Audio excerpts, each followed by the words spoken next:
This is the fallen angel Christopher Daniels, former TNA X Division champion and former TNA World Tag Team champion, and you are listening to the TNA Cross the Line podcast. Enjoy.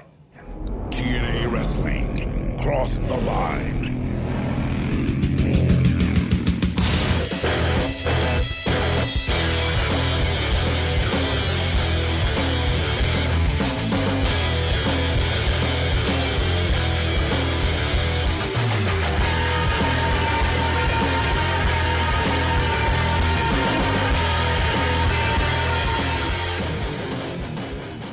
And we're back with episode 284 of the TNA Cross the Line podcast. I am Colling Jr. and with me as always is Dallas Gridley. And Dallas, we are on the Go Home show for Destination X 2007. Last week we witnessed a rarity and technically the first televised on national television loss for Samoa Joe. He lost to Tomko with the assistance of Christian Cage, which I'm sure you'll mention again.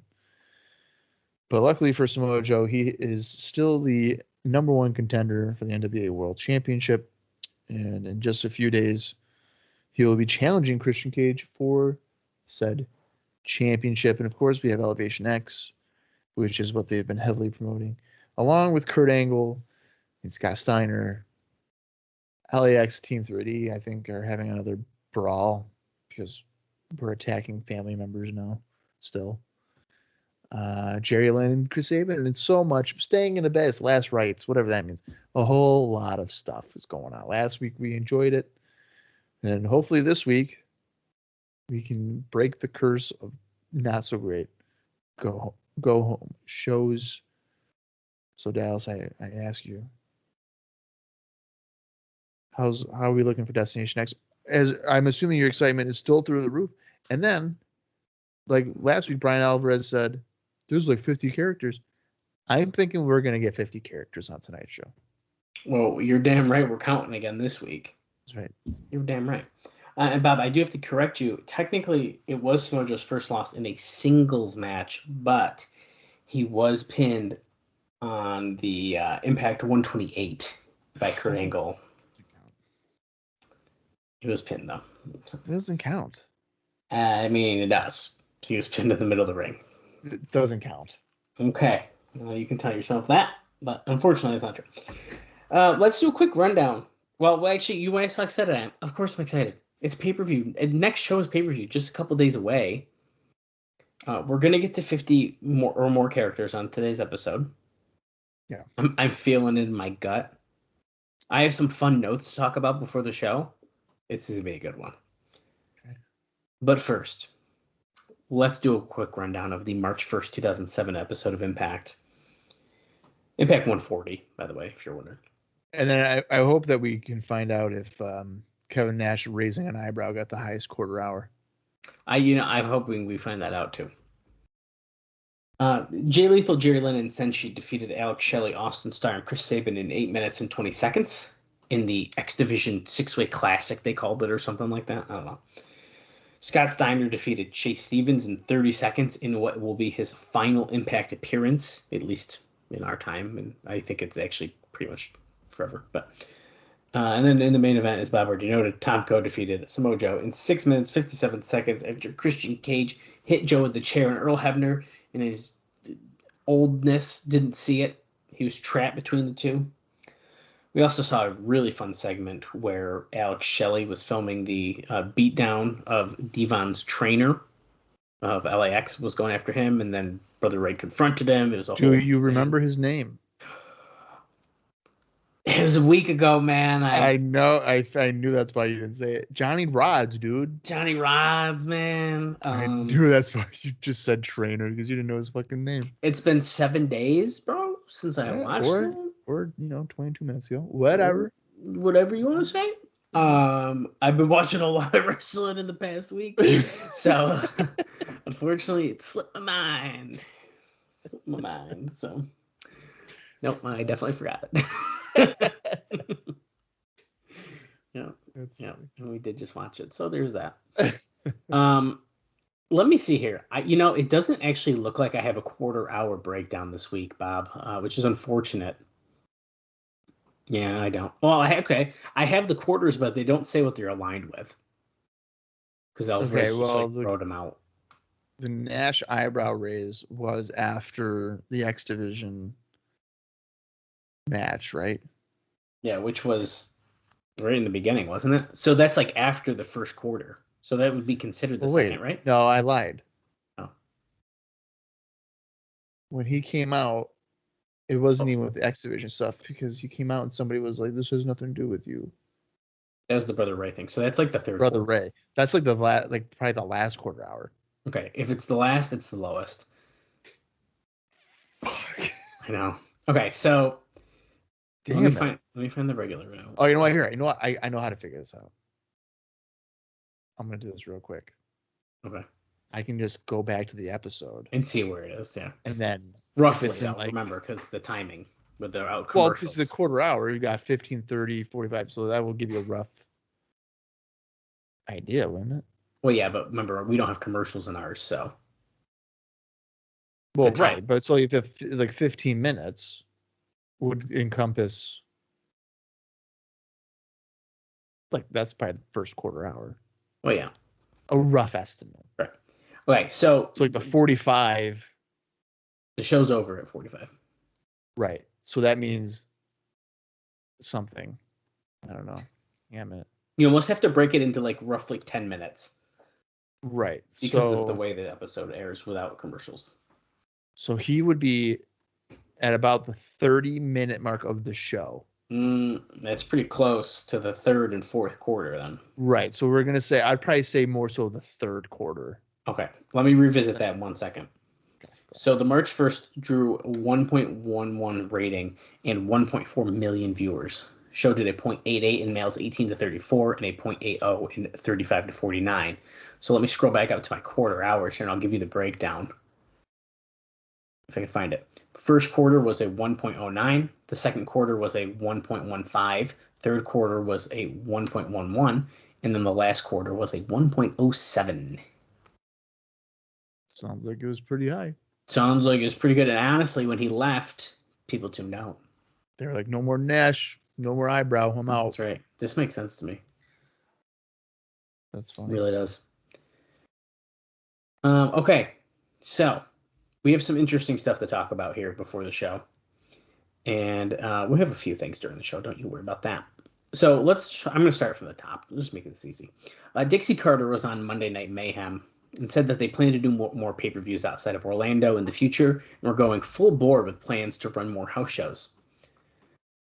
She said TNA and ROH have a working agreement and that she hoped to see more guys there in the future.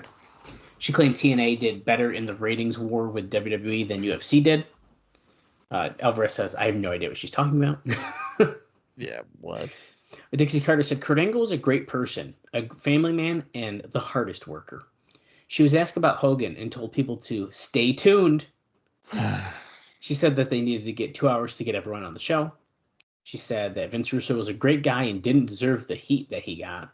And she said that most of the heat was for stuff that he had nothing to do with. So. Well, I don't know about that. Okay, so now when we just did our count last episode, we got to like what, 41 or 40 or 41? Did we cross the 40 mark? I think we were technically at like 39, hoping 39 for more. For sure. And then we kind of fudged it a little when we were joking around. So I think we were at like 39. Okay. So, and that's with 45 minutes, essentially. You know, an hour program is imagine with about 2 hours. Minutes. So if you add in another 40 minutes, you're absolutely getting everybody on the show. And then you're going to probably need more people. Wow. Ain't that the truth? I mean, there's no other way. You're going to have to fill out your roster even more. Definitely.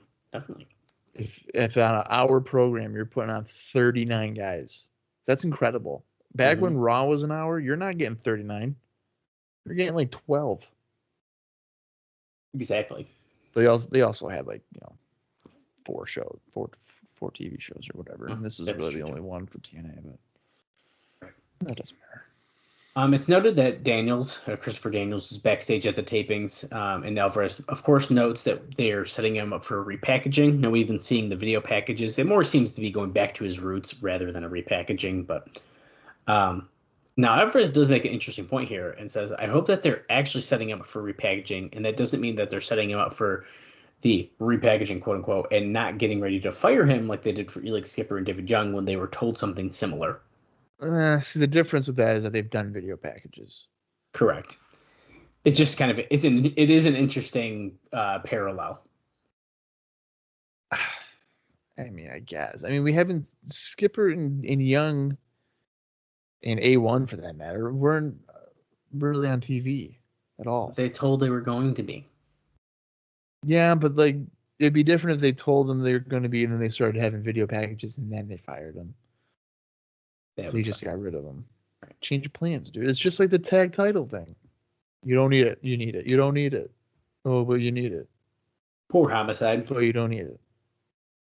They could get rehired next week and be like, "Oh, dude, we thought of something." That is a good point. And they would come back, and you know it. Oh, absolutely, they would. Yeah, absolutely. Probably for a fraction of the cost. That's right. As we head into the Wrestling Observer newsletter, I want to point out, just so you have a time frame here, this is the Observer where they talk about Mike Awesome passing away. So timeline-wise, that's kind of where we're at. And actually, since I said it, let me just scroll down because there's a note that is like semi-related to that. Sean Stasiak was also backstage at the last tapings because he was in town for Mike Awesome's funeral. And he was talking to people looking to get back into wrestling. It's been noted that he looked far younger than 36 and was told that he could easily pass for 28. And physically, he looks very close to what he looked like in his wrestling days. He was always thought to have the right look, but his charisma was always the question. An advantage he may have is that Russo pushed him really hard in WCW in 2000. Okay. So, Bob, I'm going to ask you that right now. How would you feel if Sean Stasiak made a return to wrestling here in 2007 in TNA? Okay, I got a couple of things. Number one, I remember back when I was doing interview recaps for In Your Head Wrestling online podcast in like 20. I don't know. It had to be late 2009. And I think it was 2009. And Stasiak was on the show, and I was doing the live recap. That way, when the show ended, I sent it to Neil, and I got a shout out on the air because he was like, "Holy shit, this guy just did he just did it during the show." And I was like, "Yeah." Anyway, during that interview, Stasiak said that he was going to likely be in the 2010 Royal Rumble. Oh my God! And I don't know if anybody is aware of this, but he was not in the 2010 Royal Rumble. Really? Yeah. The charisma thing, I absolutely disagree with that. I think that in WCW, when he became the event Sean Stasiak, he had a level of cocky charisma that translated very well. He had a great physique. I don't know if he was bad in the ring. I don't think he was bad. I think he was pretty average. He looks like a hot dog, like on the real roller. She's got the Hogan hot dog. Oh yeah, that's true. That's good. I feel like I haven't seen him in a while. I had to look him up again. And then another example of the charisma is when he does the Planet Stasiak stuff. When he goes crazy and he's like his own little universe. That shit was good. So I disagree with that. I think Stasiak, let's see, what would I prefer? It's pretty interesting. He would have to be like WCW version if he came in here, but I think that would be too much of a WCW like deep cut, right? For people to really care about that. That sounds like we would have seen it in the Asylum years and not in 2007. Yeah. It's interesting that you say all this because I'm typing his name in on Google and his cage match comes up in how usually when you have a link and then there's like preview text underneath it. Yeah. It says Sean Stasiak was insanely boring in the ring and lacked charisma and mic skills. He's a precursor to many green call-ups from OVW and the Ruthless Aggression. And then it's someone's review that they left on his cage match page, but it happens to be the preview text that comes up. I don't know. I don't know. I can't sit here and tell you my favorite Shawn Stasiak match. That's for sure. But I don't think he was horrible. Well, he's only had 300 of them, so he hasn't had a lot of matches to pick from. Well, there you go. But yeah, I don't know. I mean, he's a hardcore champion. Oh, I'm sure. Yeah. He won it on a house show and then. Yeah, so he didn't even win it on TV. That should tell you something right there. Oof. But when he lost in a house show, oof. Oh, that's so bad. So let's see here. I just clicked on his cage match, and he has apparently only one match that even has a notable Wrestling Observer star rating. And that match, and this doesn't surprise me, is where he teamed up with Chuck Palumbo to take on the Insiders, which was Diamond Dallas Page and Kevin Nash at Starrcade 2000. They got 3 1/4. So that might be his best match ever. Okay. He fought The Rock on SmackDown. I'm learning so much right now. Yeah, but that match was like literally 11 seconds or something. It says it was 3. Well, that's just long enough for a pin, I guess. So that's good. I'm learning a lot. Anyway, so that was interesting. Also, by the way, backstage at this taping was Sean Waltman and his girlfriend Alicia Webb, who's the former Ryan Shamrock in WWE. Okay, hang on a minute. So back in January, I'm back to Shawn Stasiak. Sorry to cut you off, but back in January, Lance Hoyt wrestled Shawn Stasiak at PCW's Full Throttle. Oh my God! In Arlington, Texas. Are you kidding me? Yeah, that's interesting. And that was his first match since September of 2002. So just about 5 years. Okay. Well, that is crazy. Shawn Stasiak should have been in TNA. That's right. That's what I'm learning. But go ahead. What about Shawn Stasiak? What did he do now? I said Sean Waltman and his girlfriend. Sean Waltman. His girlfriend Alicia Webb, who's Ryan Shamrock, were also backstage at the taping. Okay. Are they just hanging out? Are these people just hanging out? Right. Now, I want to remind you, and I just had to look this up to really make sure that I'm not going fucking crazy. Alicia Webb is the Alicia who's taken money from everyone. Right. And I couldn't remember if that was the same person. And that is the same person. Yeah. Spelled differently, but that's fine. Now, as a reminder, Sean Waltman is under contract with Wrestling Society X at this time, but he does often come to the TNA shows to hang out with his friends. So this literally means nothing. I'm just telling you about it. You know what's really interesting about all that is, so when she was there, I'm pretty sure she was still dating Ken Shamrock. I don't know if there was an overlap with Ken and Sean Waltman being there, because now she's dating Sean. That's kind of weird. Yeah, I don't know when. Oh, Sean. Yeah, Sean's not there till what, October? And Shamrock's gone by then in 2002. So. Oh, there you go. Interesting. Okay, moving on. I have an interesting note here for you. Now, there's technically a couple of Wrestling Observer newsletters that we're kind of bouncing between. The first one mentions about Mike Awesome dying, and just in case you're also wondering timeline-wise, bad news, Alan passes away during this next one. So there's just a lot of death happening. But there's usually a third one. So what's the third one? It always comes in threes. I don't know yet. So let's find out. It must be like a D-list celebrity or something. Right.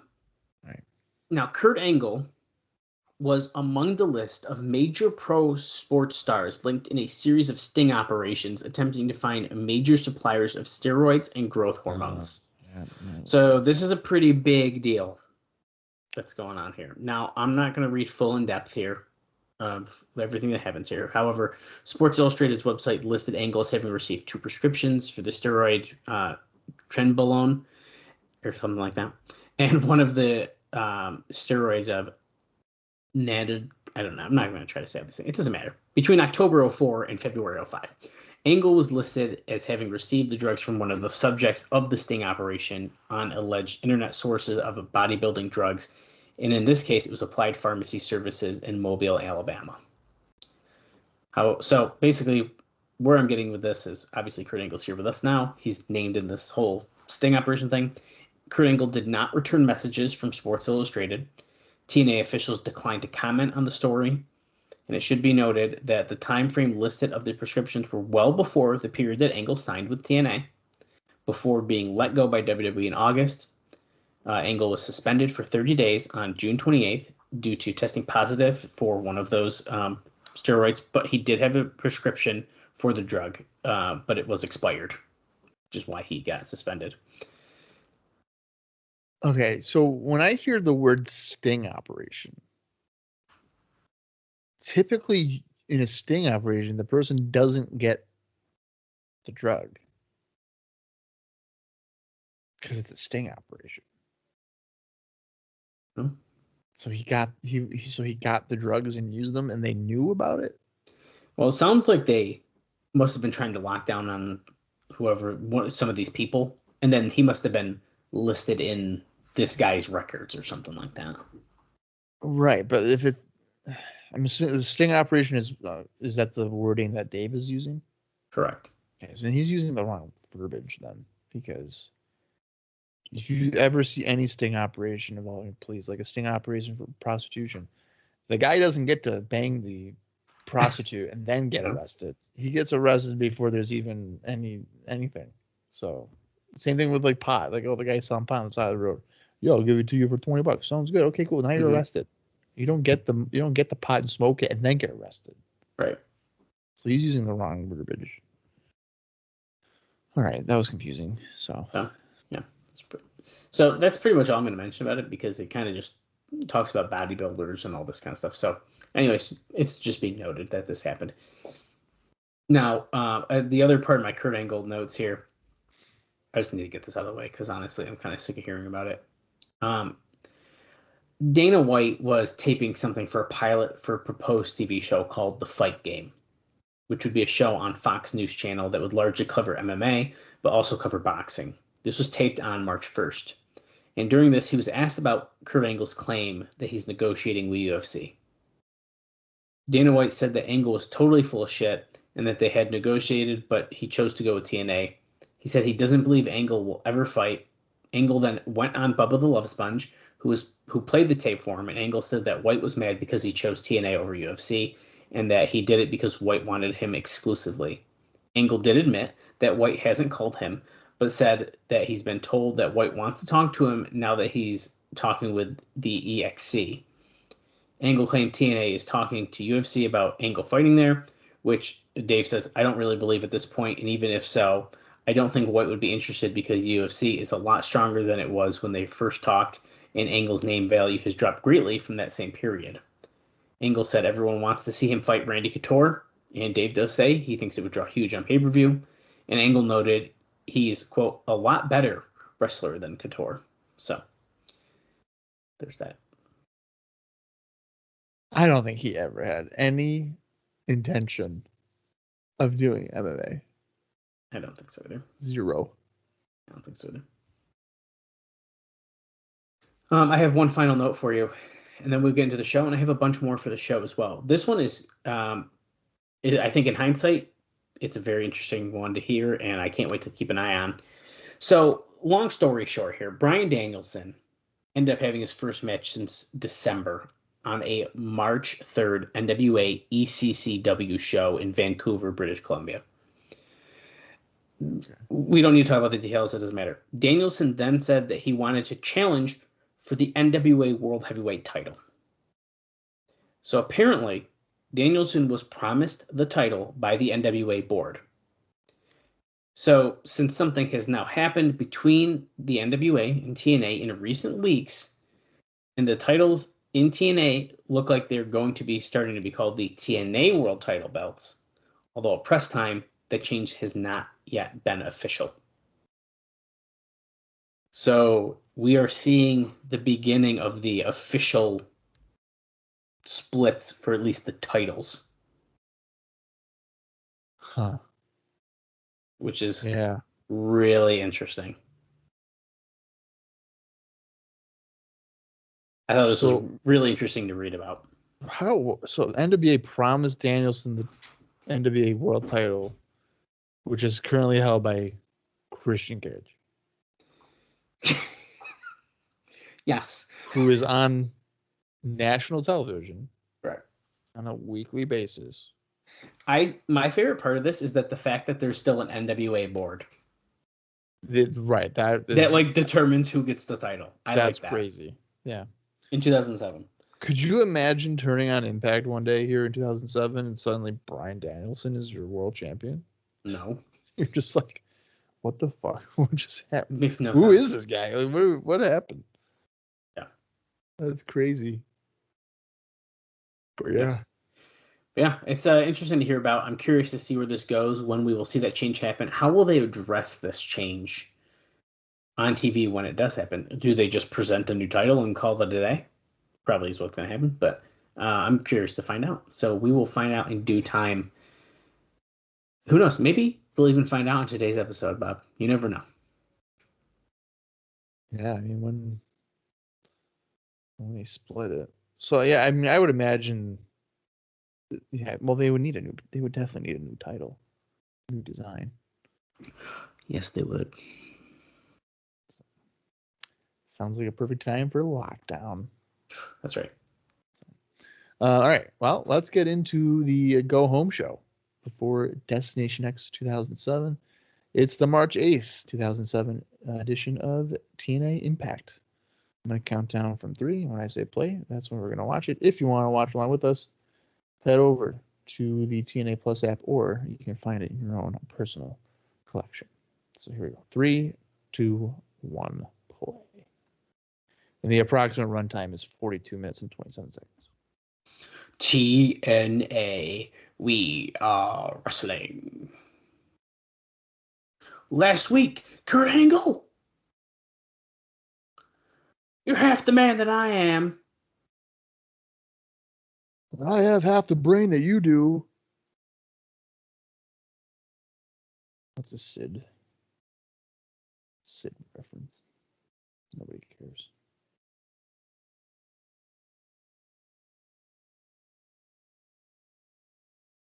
Yeah, see now Tomko technically should be getting a championship match. Getting hit with that black hole slam, baby. Oh, shit. Kurt Angle and Samoa Joe, hated rivals, are now friends. 2, by the way, 2 people.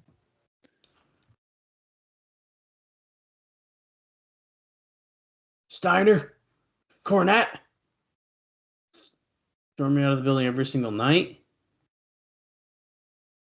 Oh, shit. Your ass is mine.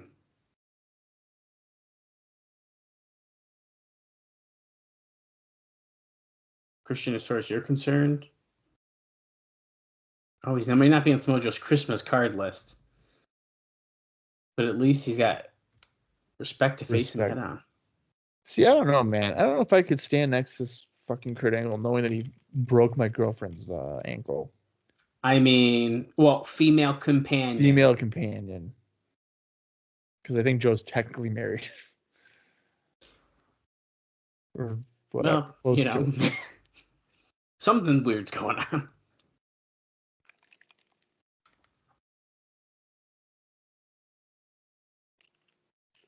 After he kicks Christian's ass. I can't believe they can't say ass on Spike TV at after 9 o'clock. Well, I think you can what is it, after midnight, I think? Or 2 a.m. or something? You can technically. No, it's before that. It's after like 11, I think. I think it's after 11. I think you're right. But you can say a lot of bad words after that time. Yeah. You could say ass. Sure. They're playing it safe, I think. But well, I only said like 2 a.m. or 1 a.m. because I remember on Comedy Central they'd be like, "Oh, you can watch Superbad uncensored." Yeah. Oh, yes. I can hear the F word. Okay, they put those on really late. Yeah.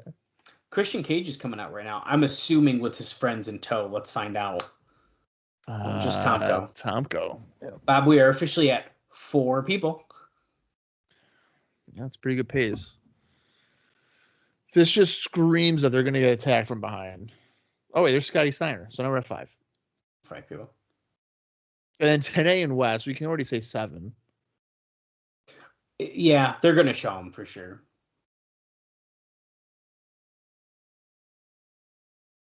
It's exemplified by your on-again, off-again love affair.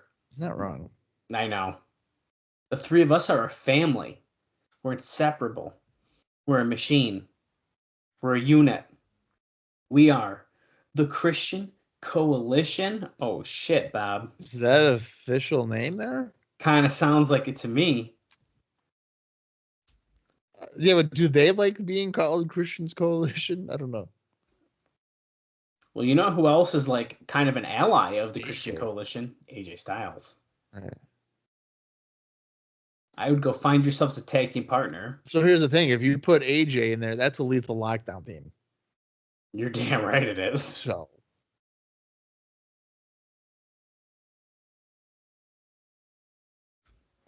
Go find yourself a partner so there's no whining or crying. 'Cause you can't say the odds are stacked against you. Okay, so it sounds like we have a main event, Bob. Angle and Joe need to find a partner to fight Christian, Steiner, and Tomko. and you know who they're gonna get? Abyss. Ron Killings. Oh, shit. That's something they do, dude. He was seriously injured on his movie set, though. I don't think he can. Right, yeah. You know, over on our social media pages, which you can follow, by the way, if you go to TNAcrosstheline.com, you can find all of our social media pages. I've been posting the Ron Killings things when they pop up, and I almost feel bad posting them because they're that bad. Oh, that's what gets you? For not posting Jerry Lynn's crotch? Why do you gotta bring that up? That, like, haunts me. It's like this was like 3 years ago. Jerry Lynn's getting crotch on the guardrail, and the picture happens to be him, like, in the air about to get hit. And he did not like that I did that. And I felt so bad. I upset the man, Jerry Lynn. The fucking legend. I can't believe you remember that. That haunts me. That was so good. Because what he said, he like quote tweeted it. He was like, "Really? You really had to do that." Look, another one. VCam and Lance Hoyt versus Serotonin tonight as well. Oh boy! Wow, we're losing count already. I think. Well, We're already at 12. So we're at 7. So that'd be 10. That'd be we're at 13. Wait, how are we at 13? Well, we have 7, right? So then it's Serotonin. We have 6 and 6. We don't know the other partner here, but we have 2 6-man tags, so we're at 12. What? Yeah. 12, 13, 14. Okay. No, listen. So the 7 was like the 2 guys. So the 2 and the 3, which is 5, and then the announcers is 7. Okay. So now right here is 10. Yeah. And the next 3 is 13. 13. So then if there's another 6-man tag, well, that's already going to be people that we've seen, aside from one. Well, VCam and Lance Hoyt are coming out here now. So 7 plus... Yeah, but there's 6 here. There's 6 in the ring. That's 13. Right. So 6 is 13. Right. We're at 13. Yeah.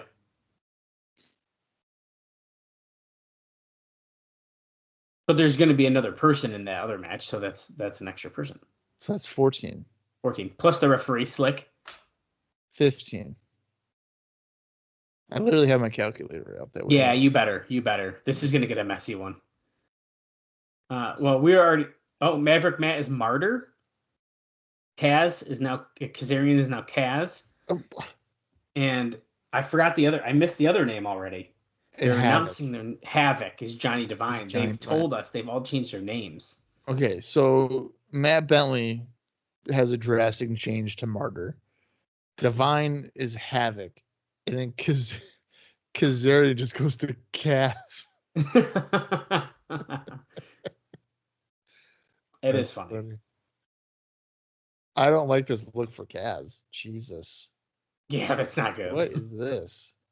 Is he a goth Honestly, kid? Divine and Martyr and Havoc, I like that as like a little job tag team. Kaz though is like, No. Yeah. Diamond Cutter by Kip. Oh, I forgot to do this before. There's Hoyt and Havoc. UWF had shows the weekend after the March 1st show. So I can run down that pretty quick. March 2nd in Gainesville, Georgia, as Hoyt is hitting basically an F5, but it's a front slam there. and that's a 3. Pin Havoc. All right, here's a real quick. UWF, March 2nd, Gainesville. Dustin Rhodes defeated Steve Corino. D'Lo Brown and Jerry Lynn defeated the Naturals. Team Mackinton, which is Kirby Mack and TJ Mack, defeated the Diamonds in the Rough. Human Tornado and Ruckus defeated Matt Cross and Tyler Black. James Storm defeated Petey Williams. And in the main event, Scott Steiner defeated Eric Young and Kishi, which is Rikishi. Here comes Raven. And, oh, wait. Add one. We're at 16. Oh, thank you. He is probably going to be hurting people. March 3rd in Chattanooga, Tennessee, Team Mackinton defeated the Diamonds in the Rough with special referee Amy Dumas. Steve Corino defeated D'Lo Brown. James Storm. That doesn't give me results. Okay, I'm assuming Scott Steiner defeated James Storm. I'm going to say Rikishi defeated Eric Young because it just says versus. They don't have results for this show. Really? Yeah. I clicked on results, didn't I? Yeah. It's funny because even on my notes, it just says the same crew the next night in Chattanooga only drew 300 fans. Yeah, there's really not. It doesn't even say. Kaz is standing up to Raven now as he was just about to go after both Martyr and Havoc. There was a 5-way between Human Tornado, Luke Hawk, Matt Cross, Ruckus, and Tyler Black. I'm going to assume that Tyler Black won that one. And in the main event, Jerry Lynn and Petey Williams, I'm assuming, defeated the Naturals. That's funny that they have results for one match. Okay. Oh, Kaz is taking it instead from Raven. JB's going backstage with Christian Coalition, so JB's another Bob. Yep, 17. So just a quick note for you. There was only 625 fans at that Gainesville, Georgia show. The main event was billed as Kishi versus Steiner, but instead it turned into a 3-way with Eric Young. And then TNA's Fat Oily Guy did a run-in. What? And they did a run on the main event? Yeah, and then Kishi did a stink face and pin on Oily Guy and Steiner, putting Young in the recliner. And it was announced that they both won. You know what that means? Neither guy wanted to do the job. And as Dave says, that's what you get on an indie show, guys who take losing seriously. Mm-hmm. Lita was also there at that show and was doing like Polaroids with fans for $20 a picture, which is nothing. That's nothing. She also did a run-in on David Young and did a DDT on David Young to allow TJ and Kirby Mack to beat Young and Skipper. She also refereed the next night and said she's looked completely different, like a grunge rocker from the 90s. It's also noted that the funny opener saw the out-of-shape Dustin Rhodes beating Steve Corino, where Corino challenged him by saying that the winner gets to induct Dusty Rhodes into the Hall of Fame because Dusty liked him best. Vampiro, Scorpio Sky, and Maven were all no-shows during that show, and it was said that Vampiro missed due to visa issues. So it sounds like that show was a mess. Wow, Scorpio Sky and Maven were no-shows? Yeah. I don't think we really missed anything in that backstage interview. Well, Scott Steiner sounded like he only cares about getting Kurt Angle's blood. Yeah, I mean, it's the stuff we're used to hearing at this point. Yeah. We're seeing the Elevation X structure here. They are really hyping up this Elevation X. Well, Bob, believe it or not, AJ Styles and Rhino are very concerned about their Elevation X match. Can't imagine why. Because the width of their platform of the X-shaped scaffold is only about 20 inches. So not only are they concerned about how they're going to get a semblance of a match up there, but it's so narrow that one false move and you're taking a big fall. And then unless you take the right fall, it's very easy to get hurt. In addition, the belief is that they're trying to wrestle 20 feet above the ring. So at least they figure that they've been given. And also, as we know, Bob, but the most famous scaffold matches was done in the 80s, such as the 1986 Starrcade match where Jim Cornette blew out his knees, taking the bump off the top. And that was only 15 feet above the ring. Yeah, So this one's 20. Well, you see, he made the mistake of landing on his feet, trying to land on his Correct. feet. You take a back bump. Okay, Bob, they just announced Hector Guerrero. Okay, so we have to add SoCal and Letitia. Yep. So And we're at here 19, comes. and then now here's Hector, This is a which just debut. means Team 3D is probably going to murder this guy because he's fucking probably with LAX or something. So now we're at 20. Eddie Guerrero, his brother. We have great memories of him. Yeah, Eddie Guerrero competing, of course, in TNA. Oh, wait a minute. That never happened. I have a note about Hector. Hector Guerrero, who's 52 at this time, started at TV and... Wait a minute. Hector Guerrero is only 52 right here?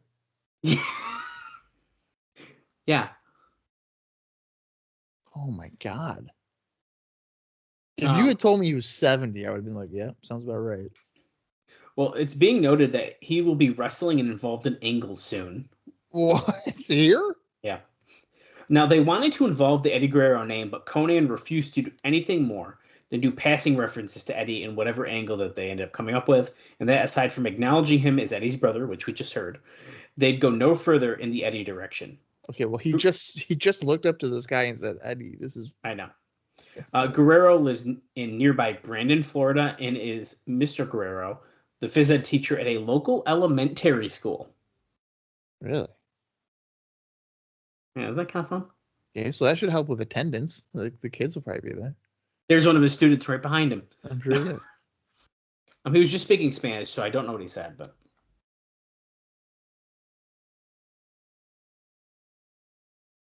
TNA's Hispanic Legacy Foundation.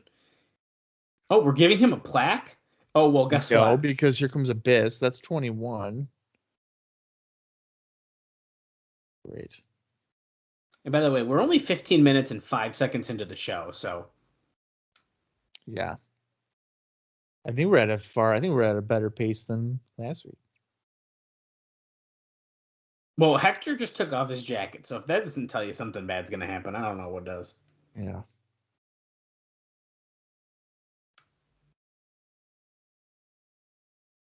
I saw what he did to Andre Rison, but that was like 4 weeks ago. Actually, it was like 3, I think, but whatever.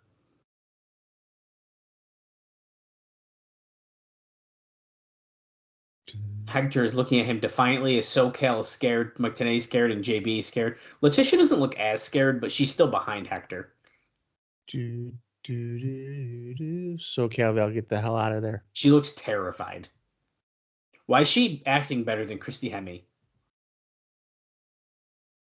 I feel like I would date SoCal, though. Okay. I would. Oh my God. Oh my God. Holy shit. SoCal Val just got hit with the black hole slam. What the fuck was that about? What did she do? Did he just Whoa. get confused because of the red hair? What was that? I didn't expect that. No, what the fuck? What? Why did SoCal Val just get a black hole slam? That was insane.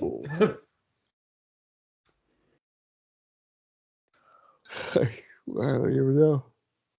Well, we're seeing a package here about Christian versus Samoa Joe at the pay-per-view. Bob, you'll be glad to know that Goldberg this past week said that while he's accepted that his age, he will never fight. He's open to wrestling again, and with TNA for the right offer, he would. And he's also said that they've never come close to that right offer, though. So he's. Yeah, but we need specifics, Bill. What is the right offer to you? I know. Because like TNA would probably be like, "Hey, we'll give you $10,000 to put over Samoa Joe," and he'd probably be like, "You're missing like 6 zeros." Be like, oh, "Okay, well, we can't do that."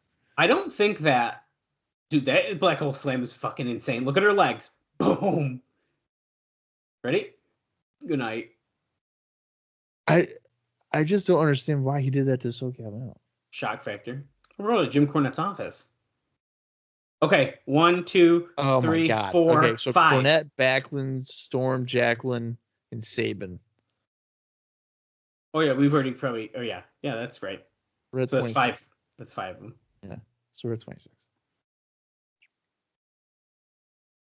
Storm, Miss Jackie, double bull rope match with Gail Kim and Petey.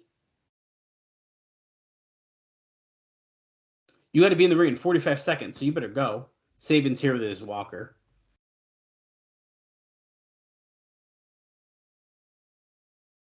He's still mocking Jerry in his age.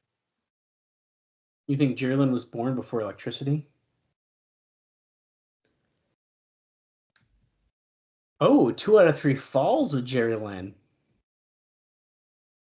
I nearly soiled myself. What in the world? Oh.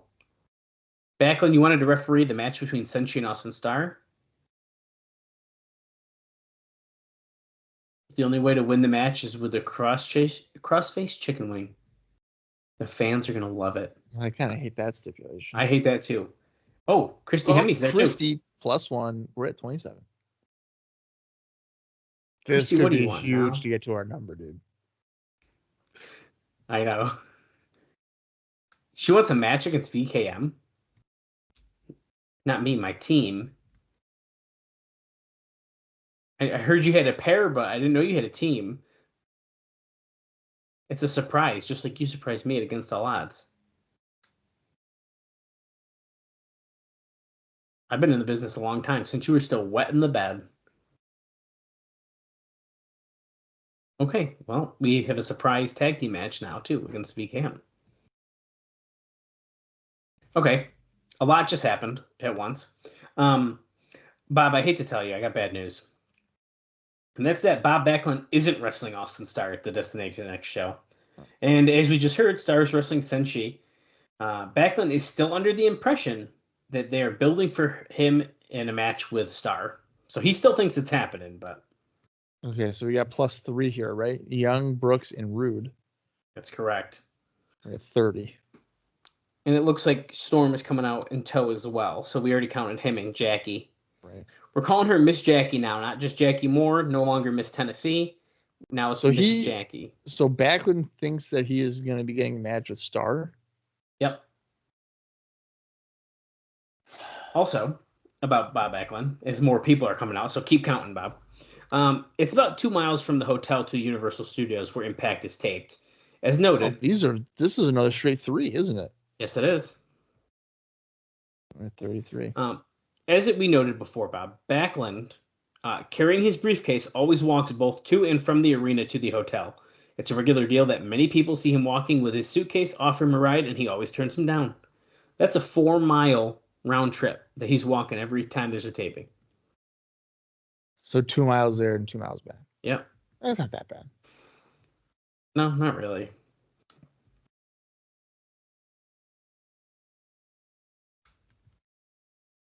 He's trying to get Jay Lethal to do that impression again. Come on, baby. Hello, baby. All right. Well, speaking of indie notes here, and there he goes. He does the. Oh wait, the referee too. Right. Oh yeah, yeah. So that's another +1. You're right. At 34. And then Penzer, we heard him. Yeah, we count Penzer. That's 35. So Kaz from the first match. Oh, which we're would behind. be a referee on that one too. No, we counted that ref, I think. We did? I think we did. Okay. It was slick. That's how I remember. Okay. So Frankie Kazarian lost to Disco Machine at Pro Wrestling Guerrilla's Album of the Year on March 10th. Even though that's 2 days after the show, but who cares? I'll probably forget to do it anyway. And it was a match where Disco's ownership of PWG was on the line. Jay Lethal on March 2nd retained the big-time wrestling heavyweight title by defeating Antonio Thomas. And then on March 3rd, he retained the same title by defeating Malice. Obviously not the Malice that we've seen here in TNA, because that Malice is dead. Yeah, I was going to say. Yeah. That Malice is known as Danny Miles. Okay. Roode slamming Petey down, and James Storm trying to steal the pin. Nope. That's you count. Oh, Bob, 30 minutes prior to Destination X. It's our pay-per-view preview show. Robert Roode and Eric Young coming out on the black and blue carpet. Wow, what a reason to tune in early. What does that mean? I don't know, but we probably will never find out unless they show us a highlight during the show. The fuck is what? They're coming out on a. I don't know what that. All right. Back suplex by Roode to Petey. Going for a cover and kicks out at 2. So we couldn't see it too well, but they just pointed out that Eric Young is helping the fans chant for Petey. Right.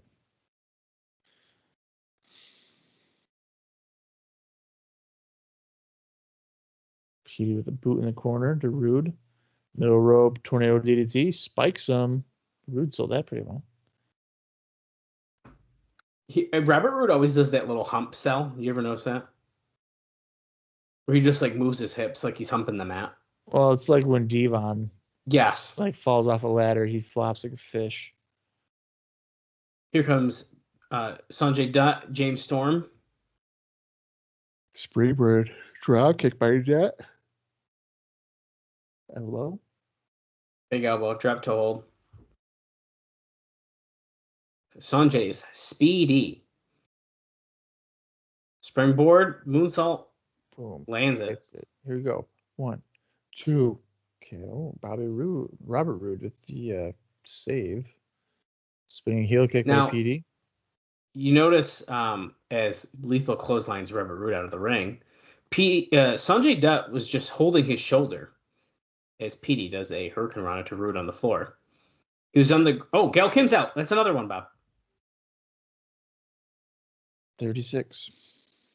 Sonjay Dutt was holding his shoulder on the mat as he gets hit with a super kick. That's a 3. James Storm stole the pin. Sonjay Dutt got hurt in this match with James Storm because he went for that spinning elbow that we just saw him do moments ago. Well, Storm decided to not take a bump for that. So Sonjay's shoulder got jammed, and it was the same shoulder that he'd hurt years back working in Japan. And believe it or not, Bob, he was hospitalized after. So there was heat on Storm because he didn't appear very sorry about what happened, and he doesn't have the best reputation in the locker room to begin with. Nice. Christian Cage is approaching Abyss, who's in front of that jail cell, which I didn't realize that was there last week, but that's from the prison yard match. I know what it's like to lose a father. Well, Abyss didn't. Cage says, well, not really, but I heard it's not that good. I do know who you can and can't trust. It was me. I knew your secret the whole time, and I didn't tell anyone. But your buddy Sting, on the other hand, and he starts screaming. Sting told the whole world, didn't he? Samoa Joe and Kurt Angle are just like Sting. This is just screaming. He's like, snarling too. Yeah, he is. He's like, Yeah.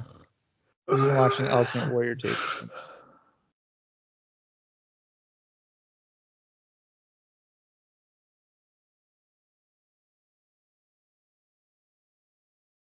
oh, he's giving JB as the peace offering. Mm. Holy shit, poor JB's getting choked up against the cage. Oh, JB, get out of there. Oh, No, no. he's throwing him in the he's prison throwing yard cage. Jesus Christ.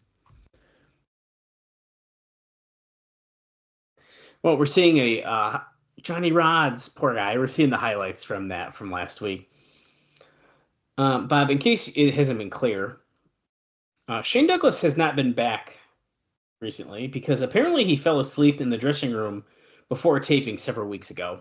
So they haven't brought him back since that happened. He did fall asleep, or he almost did. Oh, no, he did.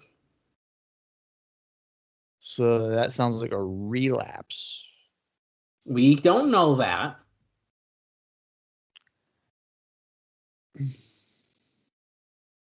It doesn't say that. We I'm cannot make that. speculating. Bob is speculating. Oh my God! The pizza cutter to the face. I mean, come on. This should count to our list here because that's a promo. Was it like a new video of them talking though? That's a new video. No, I don't think that is.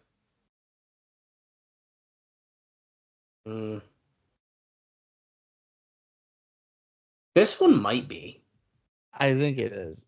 And if I were to count, that'd be 7 people to our list. I don't think the LAX one's new. Well, look at this, Bob.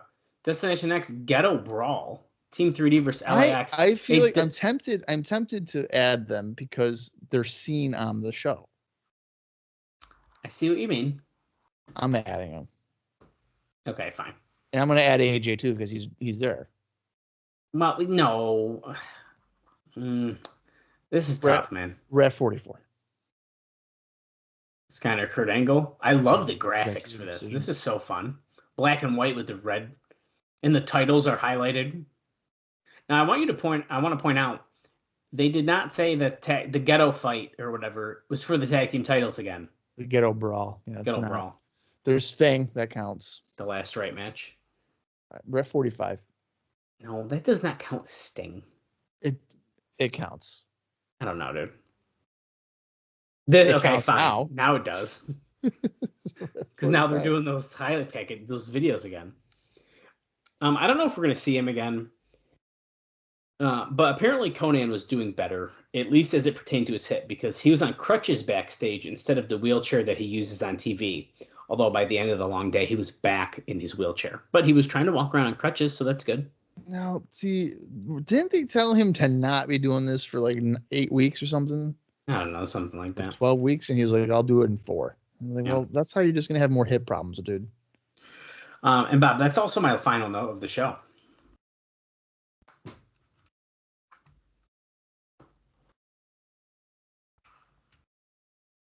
You don't got the devil in your ear any longer. Holla. We're heading to our main event here. So technically, I've already added all the people in this match. Yes, except the referee, which I did think it was Rudy Charles. That's a new referee. Okay, so I'll add 1. Damn it. We're not going to make it? Even with me adding the guys in the Team 3D LAX, we're only to 46. Damn it. Yeah. So it's really probably like 39. This is bullshit. Yeah, it's such a... Elvis is a liar. We thought for sure. Damn it. What a bummer. I'm a little pissed. I really thought we were going to get there. There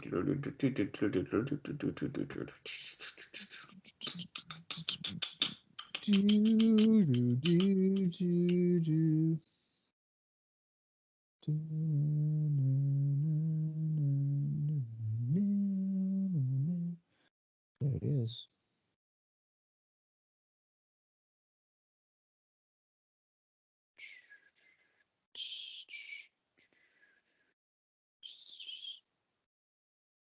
Will it be the case? Will it be the case? Will Christian Cage be the champion after this Sunday? I'm going to say probably. I'm really not sure what's going to happen. You know what? It can't even be. Well, actually, he could win by DQ. You just can't lose by DQ. Elevation X. Bob, they're pushing this, and it's going to suck so bad, dude.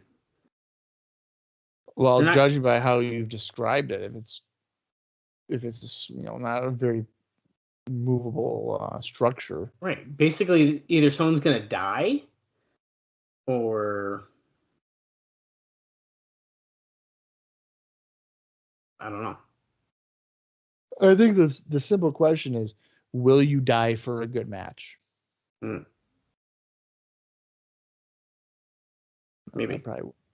Oh, speaking, this has nothing to do with what I was just talking about, but you know how Maven has a YouTube channel? Yeah. So I saw that Devon Dudley has one, and one of his videos was titled, which of the major companies pay the best? And it was like WWE, ECW, or TNA. And the first thing that popped in my head was, well, ECW, you like didn't get paid for months at a time. And then like TNA had the same thing towards the end. But like you're getting paid a fraction of what you would be getting paid. And I mean the obvious answer would be WWE. I didn't click on it because I didn't want to give him the view. So you didn't even know. Right, because he's just gonna sit there and be like, well, WWE pays the best. She's like, no shit. Of course they do. Here comes Kurt Angle lifting up from the bottom of the stage, blasting off all the pyro budget. He's pissed. Probably because all the drugs he took. Allegedly. He ordered a lot of steroids, apparently. And growth hormones. But he's looking great. Oh, that's what happens when you fucking fill your body with. Oh, the mystery man. It's Rhino. We already counted him, though, guys. Don't get too excited. Entrances are taking forever. I really wish that one of these days Rhino would slip running to the ring and just roll down. You can tell he's very careful as he runs down. Rhino, Samoa Joe, and Angle going right after Christian, Tomko, and Steiner ringside. The bell has rung as Steiner and Joe get into the ring first. Wait. Steiner's not wearing those weird pants anymore. Oh, hell yeah. Wait, he literally just had him on the last show on the same taping. Yeah, now he's back to tights. I like the tights better. The tights are absolutely the best thing for him. The pants are like once you have to start hiding a knee brace. Yeah. And he's not wearing a knee brace.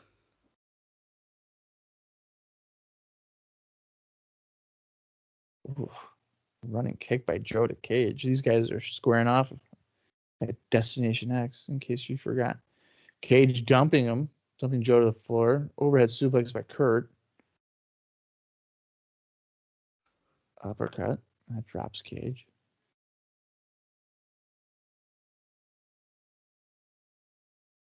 Elbow coming off the rope to Cage.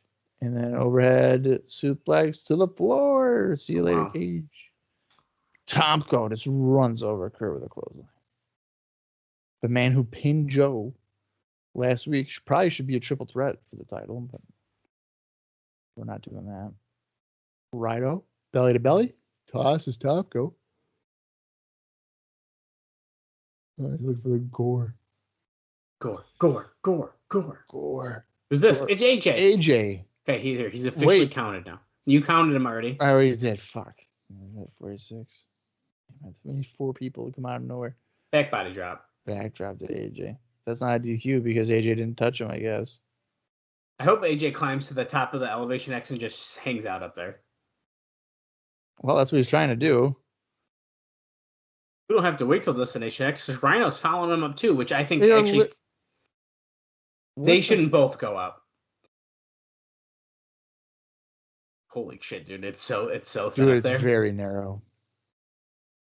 Okay, basically AJ can't even split his legs apart too much, right? Or he'd be falling off. We're back from commercial, and Rhino is in a headlock in the ring, so he's not at the top of the structure. Oh wait, this is what went down during it, though. He kind of just scared Styles down, and then Rhino got attacked immediately by Tomko and Christian.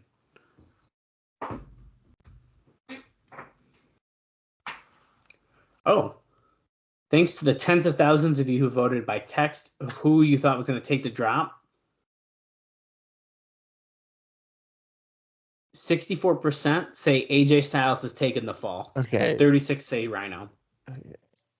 I don't know if I'd even bother saying tens of thousands of people voted. So you're telling me that they probably made what?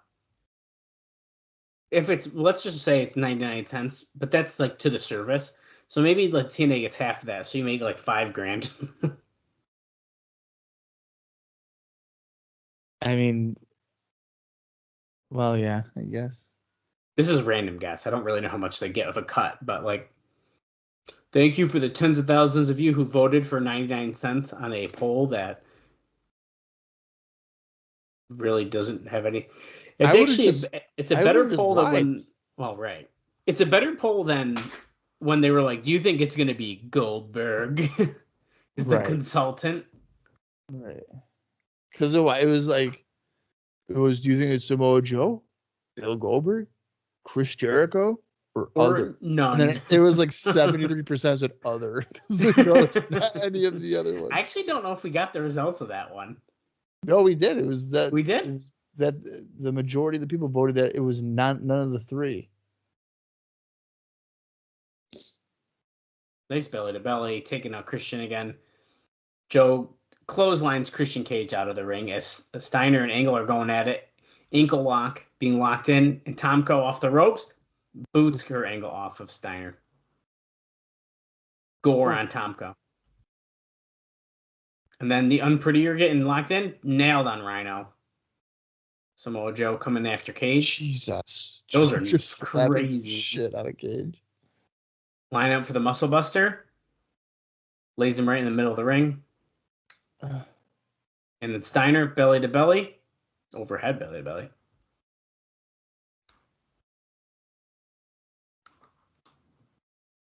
Steiner does one to Ankle. Yep. It's over, Jack. Hey, the towel guy's back. Adam Toulis, 47. Hey, Olympic Slam. We're trying to milk the numbers, guys. Okay. Send out some security guards. Yeah, send Don Harris out there. The ankle lock on Scott Steiner. Who's this? It's the Monster Abyss.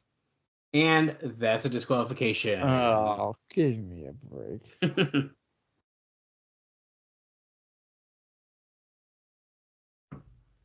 Did Christian Cage get through to this monster? Is that why he interfered? You know, to Steiner's credit, he's selling his ankle like it's broken. Yeah, he is. Black hole slam on Angle. Lights out. Blue lights. Dang. Oh. It's the music. Oh my God, he's up at the top of the entrance stage.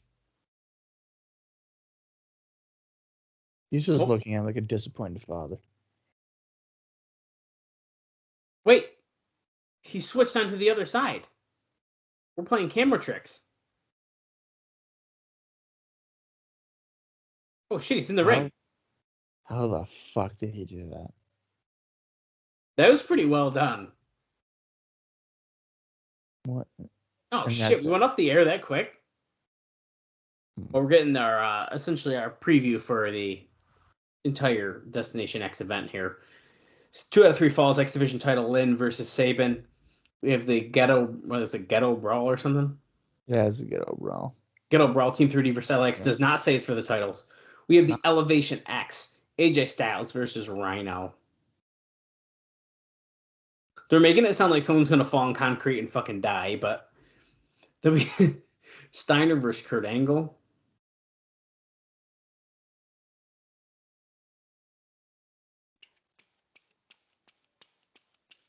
Okay, we get it. They hate each other. Show the next match.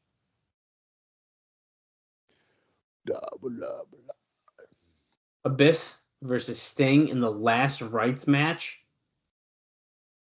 Someone's going to die.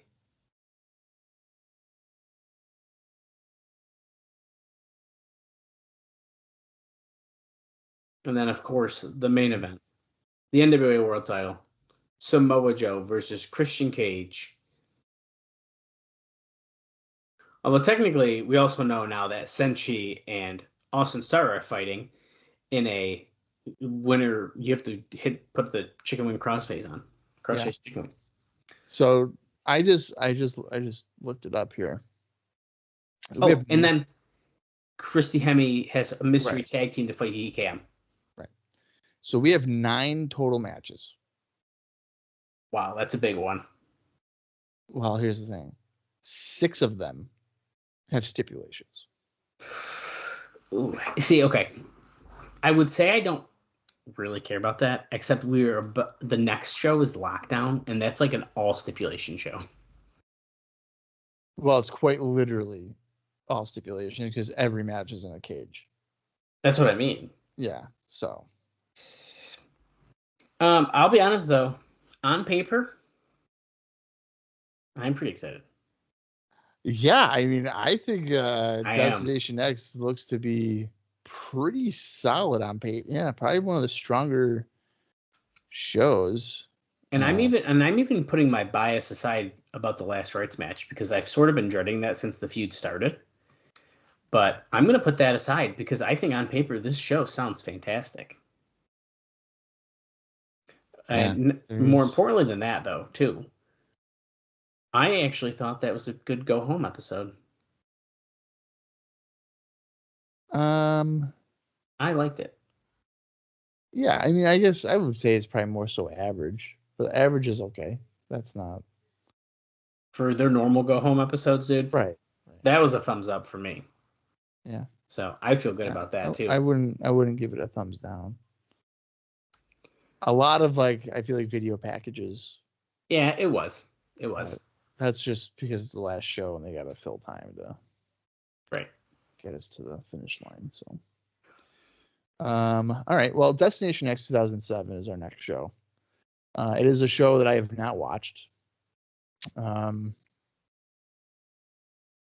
So I'm really, really curious to see what. Just before we get out of here, what's the match that you're most looking forward to seeing? That's a good question. It sucks because they've pushed, as you've known, at least 4 times a show. Hey, Elevation X is like this crazy thing. So that's the first thing I think of, but it's definitely not the thing I'm most looking forward to. But it's what I think of first. Honestly, it might be Steiner and Angle. So that's what I'm thinking too. But I'm also curious about Cage and Joe. Yeah, me too. You know Jerry Lynn and Saban are going to have a good match. Right. The Sonjay Austin Star thing's kind of a bummer because of the stipulation they have, or else maybe they could have a solid one, but they also didn't they just wrestle and it wasn't that great either, though? Yeah, it was kind of under.